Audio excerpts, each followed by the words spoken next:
E qual é a causa da hipertensão?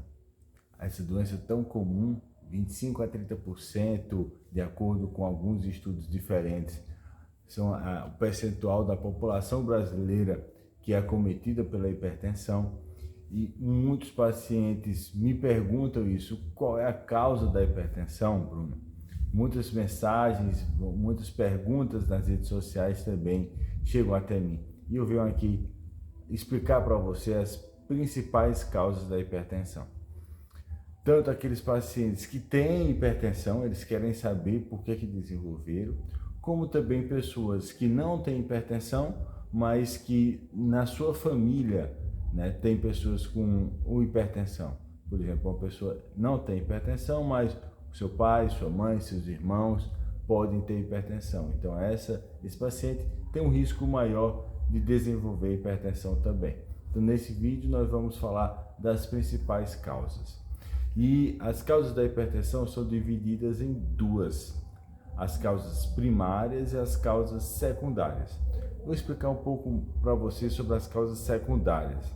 As causas secundárias de hipertensão são doenças que a pessoa tem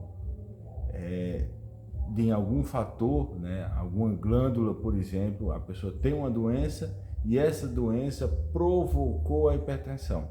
A hipertensão entrou aqui como uma doença secundária àquela doença primária.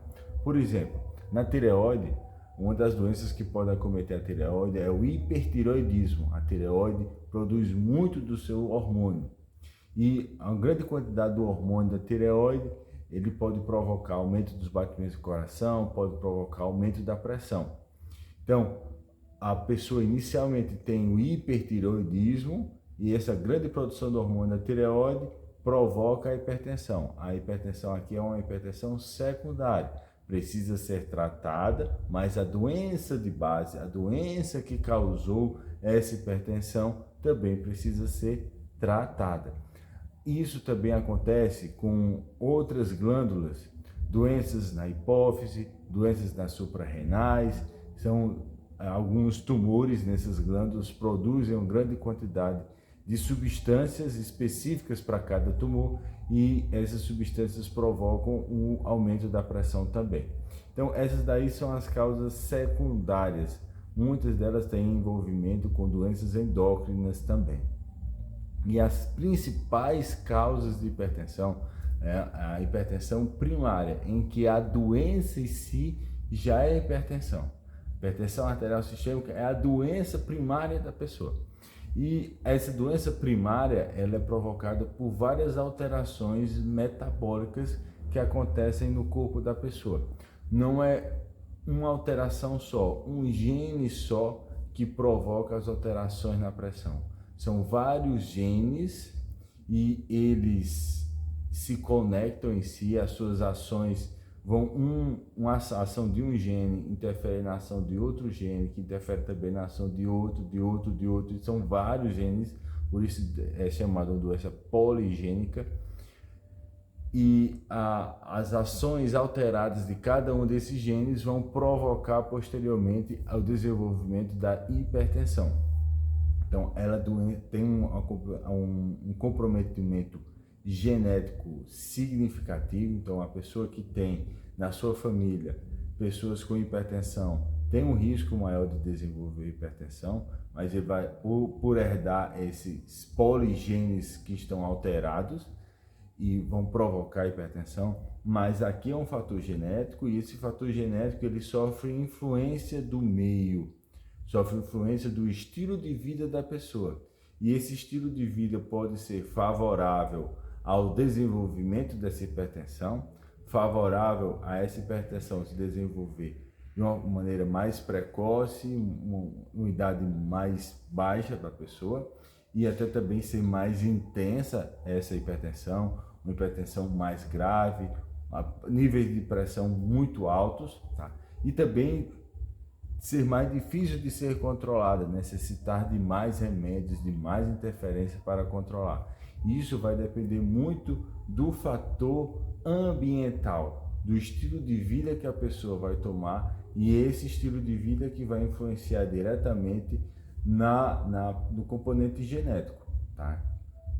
Revisando, se o seu estilo de vida pode favorecer o desenvolvimento da hipertensão mais precoce, mais severa e mais difícil de ser tratado, ou se o estilo de vida vai fazer com que essa hipertensão ela se desenvolva numa idade mais tardia, ela seja mais leve, ela seja mais fácil de ser tratada.